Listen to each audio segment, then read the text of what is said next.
매일 성경과 함께하는 오늘의 큐티 시간입니다.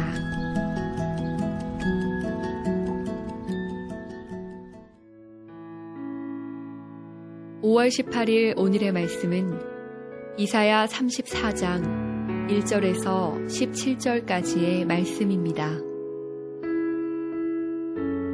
열국이여 너희는 나와 들을지어다.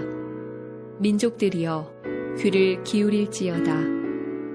땅과 땅에 충만한 것, 세계와 세계에서 나는 모든 것이여 들을지어다. 대저 여호와께서 열방을 향하여 진노하시며 그들의 만군을 향하여 분내사 그들을 진멸하시며 살육당하게 하셨은즉 그 살육당한 자는 내던진 바 되며 그 사체의 악취가 솟아오르고 그 피에 산들이 녹을 것이며 하늘의 만상이 사라지고 하늘들이 두루마리같이 말리되 그 만상의 쇠잔함이 포도나무 잎이 마름 같고 무화과나무 잎이 마름 같으리라. 여호와의 칼이 하늘에서 족하게 마셨은즉 보라 이것이 에돔 위에 내리며 진멸하시기로 한 백성 위에 내려 그를 심판할 것이라.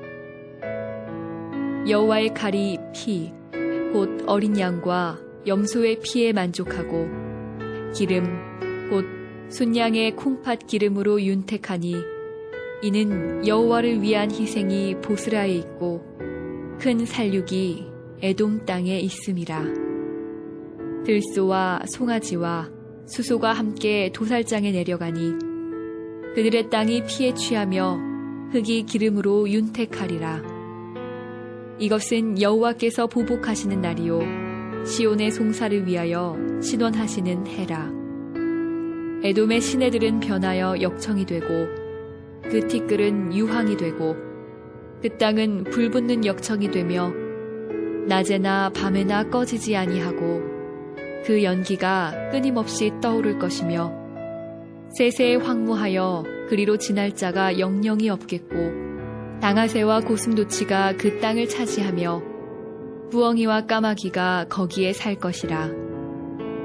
여호와께서 그 위에 혼란의 줄과 공허의 줄을 들이우실 것인즉 그들이 국가를 이으려 하여 귀인들을 부르되 아무도 없겠고 그 모든 방백도 없게 될 것이요 그 궁궐에는 가시나무가 나며 그 견고한 성에는 엉겅퀴와 새품이 자라서 승냥이의 굴과 타조의 처소가 될 것이니 들짐승이 이리와 만나며 순념소가 그 동류를 부르며 올빼미가 거기에 살면서 쉬는 처소로 삼으며 부엉이가 거기에 깃들이고 알을 낳아 까서 그 그늘에 모으며 솔개들도 각각 제 짝과 함께 거기에 모이리라.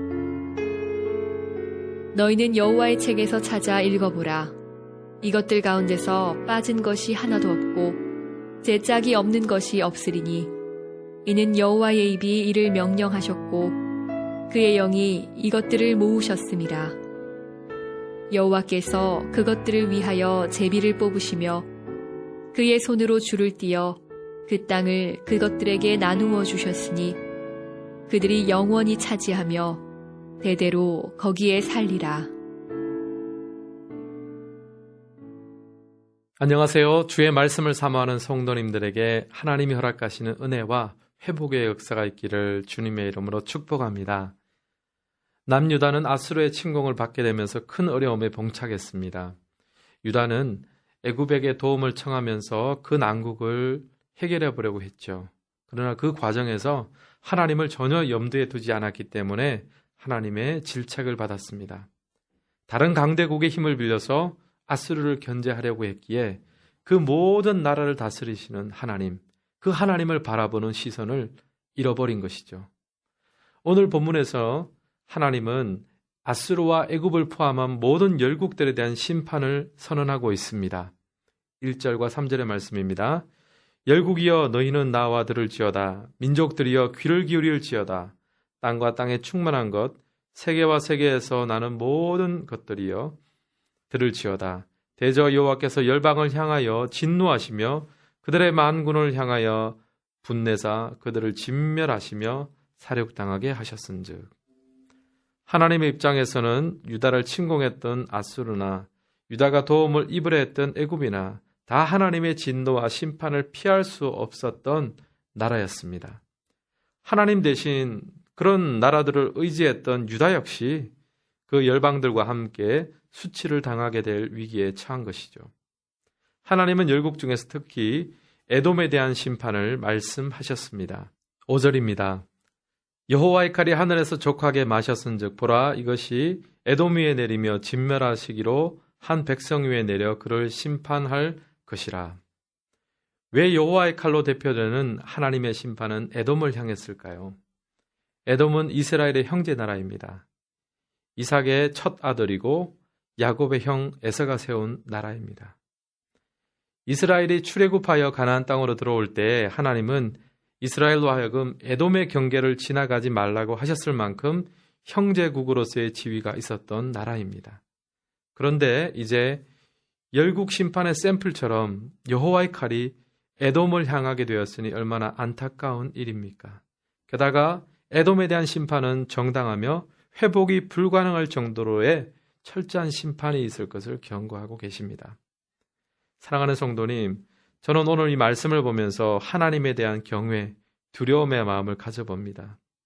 에돔은 그야말로 이스라엘의 형제국이었습니다. 에서는 이삭의 장자가 아닙니까?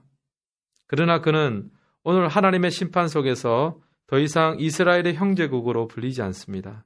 그는 열국으로 불립니다. 이스라엘과 형제국이라는 명분은 있지만 열국과 전혀 차이가 없는 그런 나라. 하나님의 관점에 보면 하나님의 백성이라는 명분은 있을 수 있지만 그러나 세상과 전혀 차이가 나지 않는 모습 말입니다. 명목상으로는 크리스찬임을 자부하지만 세상과는 전혀 다름이 없는 모습들. 이것이 바로 오늘 이 본문을 통해서 우리가 생각해 볼 수 있는 부분인 것 같습니다. 오늘 교회와 교인들은 많지만 하나님이 보시기에는 세상과 전혀 구분이 되지 않는다면 어찌 심판을 피할 수 있겠습니까? 왕 대신 하나님의 다스림과 교훈을 받지 않고 겉모습만 신자라고 한다면 여호와의 칼이 어디로 향하겠습니까? 하지만 이 에돔에 대한 심판의 모습은 우리들에게 경종을 울리는 동시에 회복을 위한 기회가 되기도 합니다. 왜냐하면 바로 지금이 은혜의 때요 회복의 때이기 때문입니다. 우리의 왕 대신 하나님을 인정하고 그에게 순종하는 이날이 되기를 원합니다.